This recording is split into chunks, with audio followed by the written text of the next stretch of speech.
Alright guys, Julie's Playbook's back, and for this episode we're going to be talking about Le'Veon Bell. Is he worth it?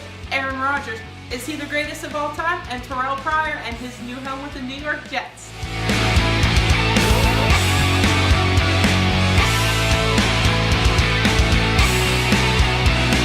Alright guys, so the first topic we have to talk about is Le'Veon Bell, and is he worth it? We were supposed to see Bell at the Steelers facility on Labor Day. Well, here it is, week 2, still no Bell.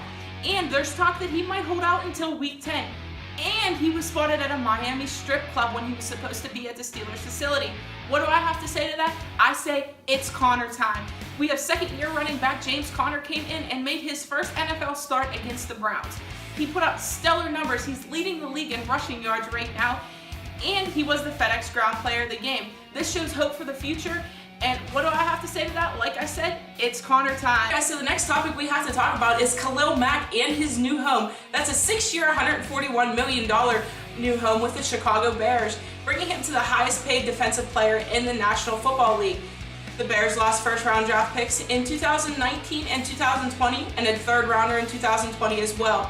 The 2016 Defensive Player of the Year recorded 3 tackles, 1 interception, 1 sack, and 1 forced fumble in his first game as a Chicago Bear.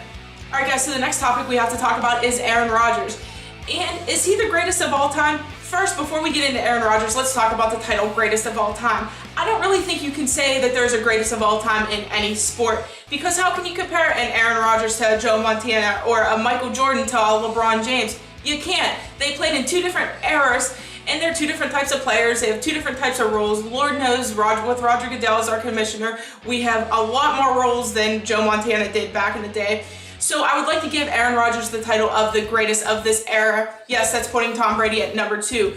The Packers were playing the Bears, and they were down 17-0. Aaron Rodgers goes down with a sprained knee, goes in the locker room, gets taped up, comes back out, and throws for 3 touchdowns and 286 yards, letting his team beat their biggest rival, the Chicago Bears, 24-23. And for those of you comparing Aaron Rodgers to Tony Romo because he gets hurt a lot, name me a time Tony Romo did that.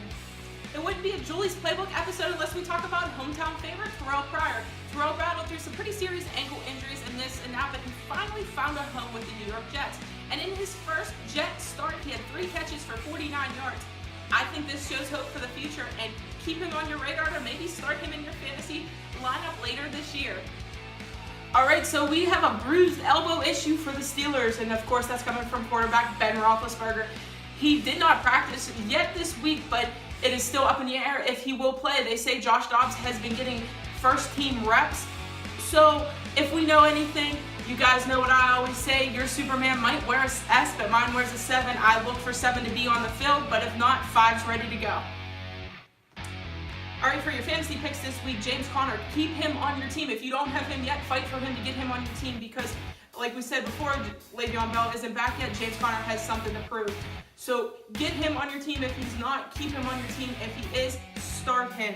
And of course, Emmanuel Sanders, you guys know I'm a firm believer in Emmanuel Sanders. I feel like he's a sleeper pick because he's not really a top 10 receiver. He will put up steady numbers for you most weeks. Just keep him on your team. Tevin Coleman, if Devontae Freeman doesn't get the green light, he's still battling an injury. Make sure you put him on your team, because who else do they got? He will give you the good numbers.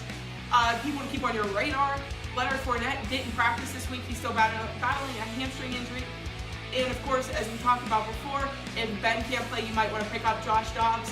But again, I look for Ben to play. And Le'Veon, just cut him. That does it for this week's episode of Julie's Playbook. Like, share, comment on this video, get it out there.